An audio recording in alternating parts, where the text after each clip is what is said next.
Bonjour à tous, bienvenue pour cette nouvelle vidéo consacrée à l'initiation au mix média. Et je vais pour ça travailler un nouveau format qui s'appelle le Inkbox Card. Je vous en parlerai juste après la réalisation de mon fond à la gel presse parce que j'ai deux, trois petites choses à vous dire par rapport à ce fond et puis j'aurai le temps pendant la colorisation de vous parler de ce format. Mais voilà, pour moi, je vous posais la question dans le titre de cette vidéo, mais pour moi, c'est un format idéal pour s'initier au mix média. J'aime bien les petits formats, je suis plus à l'aise pour m'y retrouver que sur un grand format, mais tout ça, on en parle tout à l'heure. Le fond gel presse dont je vais me servir pour cette réalisation, vous le voyez sur cette gel presse en fond avant d'appliquer ma pâte de texture dorée Nuvo, j'avais appliqué pour un fond précédent des petites feuilles d'or Isink, vous savez des petits copeaux voilà de feuilles dorées Isink sur ma gel presse. J'avais appliqué une peinture bleue. Vous la voyez sur mon papier de brouillon à côté de ma gel presse et quand j'ai retiré mon précédent papier, eh bien, il me restait des petits copeaux de feuilles dorées. Vous verrez, ça donne un résultat super. Donc voilà, pour cette seconde couche, pour la couche d'après, j'ai ajouté de la pâte de texture dorée, j'ai ajouté de la peinture acrylique fuchsia. Je viens sécher le tout au heat gun et je viens appliquer voilà une petite peinture blanche. C'est un blanc cassé et je viens récupérer le tout et ça me donne ce papier que vous voyez aujourd'hui qui va être ma base de fond pour mes deux réalisations du jour, puisque je vais réaliser deux réalisations en parallèle. Je ne vous mettrai la colorisation que d'un personnage. Encore une fois, pour une question de longueur de vidéo, mais ces deux cartes, je les ai vraiment réalisées en parallèle. Pour mes fonds gel presse, comme je vous le disais, en tout cas avec l'acrylique, j'aime beaucoup utiliser du papier imprimante. Et pour pouvoir après avoir une base solide de travail, eh bien, je viens tout simplement recoller mon papier imprimante sur un papier Pantone Mix Media de 250 grammes. Vous voyez ici, je vous ai mis le zoom à vitesse réelle. La différence entre les feuilles dorées, ma pâte de texture Nuvo et l'acrylique et les petites pointes de bleu qui sont issues du fond que j'avais réalisé précédemment. Voilà, je trouve que c'est vraiment un fond très très sympa. Et d'ailleurs, ce fond, je me suis beaucoup posé de questions sur comment le retravailler par la suite parce que je le trouvais vraiment très beau, donc j'avais pas vraiment envie de le retoucher. Mais en même temps, voilà, comme je m'étais dit, ce jour-là, j'ai envie vraiment de continuer à tester le mix média et c'est le but du jeu dans le mix média. On teste, on ajoute des couches quitte à recouvrir des morceaux de fond que l'on aime bien, mais c'est le but du jeu. Donc je me suis prêtée au jeu de façon bien volontiers. Sur ces petites cartes, je viens apposer un tampon de fond Caramel Studio, puisqu'ici je ne vais travailler. Alors non, je vous dis des bêtises. J'allais dire je ne vais travailler qu'avec des tampons de Caramel Studio, mais non. Là, je viens travailler avec un tampon l'encre et l'image, voilà, pour pas jeter ce qui me restait de fond de mon papier précédent. Je viens apposer, embosser à chaud ce tampon de fond de Manuela Jamais. Et au moment où je fais cette étape, je ne sais absolument pas ce que je vais faire de mes deux petits arc-en-ciel, vague, vous définissez ça comme vous le souhaitez. Mais voilà, j'avais cette envie-là. Et vraiment, dans le mix média, c'est pour ça aussi que j'ai appelé cette photo un petit peu initiation au mix média. Il faut bien se dire que au moment où on commence une réalisation, on n'a aucune idée de ce que sera le résultat à la fin. Et en fait, on se laisse guider par ses envies, on se laisse guider par le matériel qu'on a envie d'utiliser, on se laisse guider par les couleurs. Le but étant, au fur et à mesure des étapes, de compléter sa petite réalisation pour obtenir à la fin quelque chose d'harmonieux. Alors quand je dis quelque chose d'harmonieux, c'est évidemment en fonction de ses goûts personnels. Et la grande difficulté, comme je vous le disais au début, bah, c'est d'ajouter des couches pour travailler le mix média, mais en même temps de savoir s'arrêter au bon moment bah, voilà, pas avoir finalement des couches, des couches, des couches, des couches, et puis on ne voit plus rien sur sa réalisation. C'est pas si simple qu'il n'y paraît. Colorisation. Ma colorisation, je vous en parle très très vite. Je colorise ici un tampon de Carabel Studio. C'est une planche de tampon où nous avons 4 personnages. Ici, je fais 2 cartes, donc j'ai utilisé 2 personnages différents.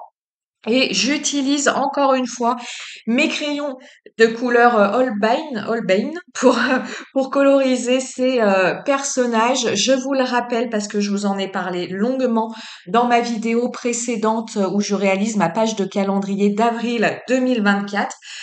Donc si vous voulez plus d'infos, allez voir cette vidéo. Crayon de couleur à l'huile, crayon de couleur japonais d'une qualité voilà, très haute. Les informations en plus que je peux vous transmettre dans cette vidéo, j'ai fouillé dernièrement où retrouver ces crayons parce que je vous le disais par rapport au moment où je les ai achetés, je les ai achetés il y a 4-5 ans maintenant. Il est difficile de les retrouver. Je les ai trouvés à l'unité parce que je commence à avoir, comme mon rouge là que j'utilise, je commence à avoir des crayons qui ont diminué de plus de moitié. Donc voilà, je cherche où les racheter à l'unité. En France, je n'en ai pas trouvé. Donc si vous avez des infos, je les veux bien. Mais en France, je n'ai rien trouvé. J'ai trouvé une boutique où je commandais avant et j'avais complètement oublié. Chez Jackson Art. Donc c'est une boutique anglaise. Et ce qui est intéressant, voilà, j'ai fouillé, j'ai fait des papiers, des paniers, pardon. Pour simuler un petit peu comment se passerait une commande chez eux. Et une commande chez eux, pour nous qui sommes en France, il n'y a absolument pas de surprise, c'est-à-dire qu'au moment de valider votre panier, quand vous entrez votre adresse, la TVA et les frais de douane sont pris en compte. Donc ce que vous payez au moment de passer commande, c'est ce que vous payerez. Il n'y a pas de voilà, il vous indique bien qu'il n'y a pas de frais de douane surprise, qu'il n'y a pas de TVA surprise. Tout est pris en compte au moment de passer commande. Donc voilà, c'est bon à savoir. Après, évidemment, libre à chacun de passer commande ou pas, puisque bah, par rapport au prix indiqué de base, il faut rajouter ces fameux frais de douane et de TVA.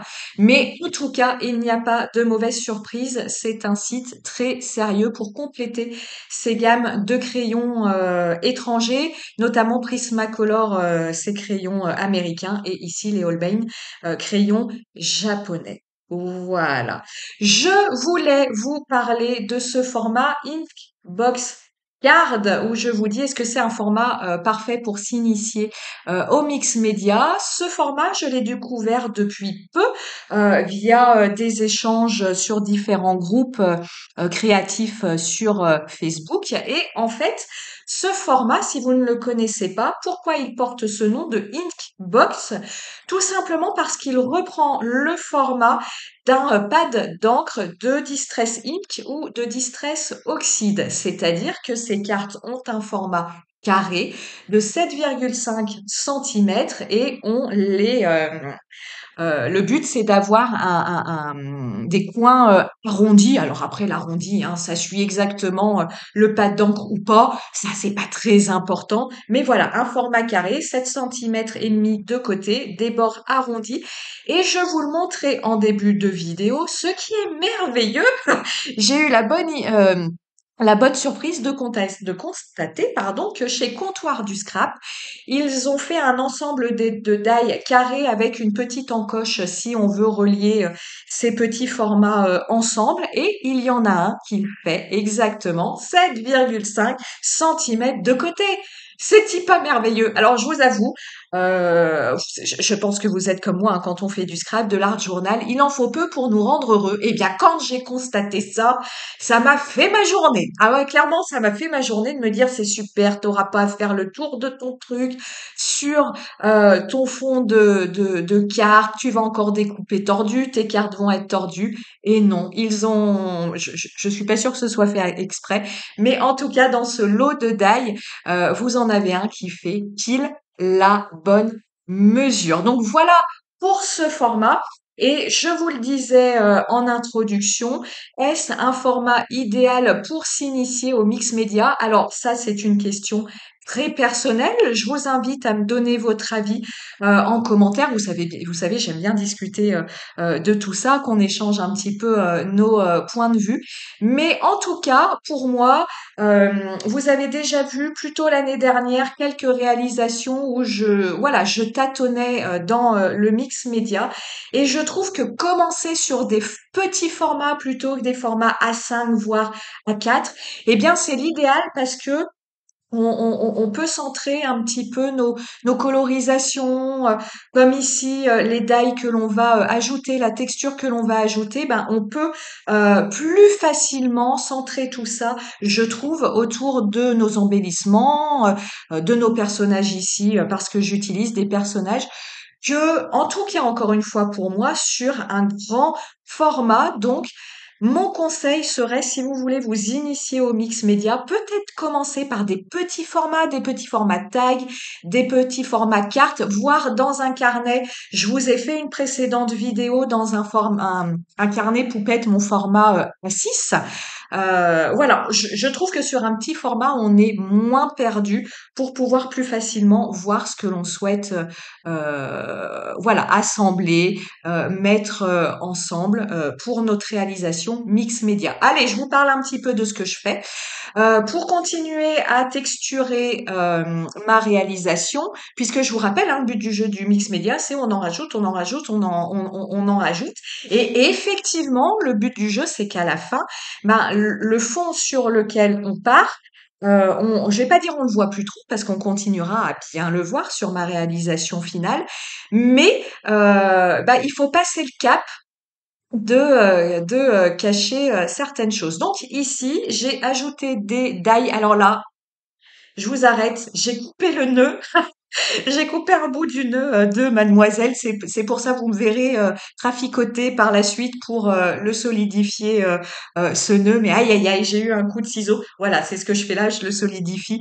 Mais j'ai eu un coup de ciseau malencontreux. En tout cas, sur ma carte, je viens ajouter des die. Ce sont des die rouages de la Fée du Scrap et j'ai utilisé du papier craft à motif de Shoe and Flowers. Je voulais pas rajouter du blanc parce que du blanc, j'en avais déjà sur mon fond de carte.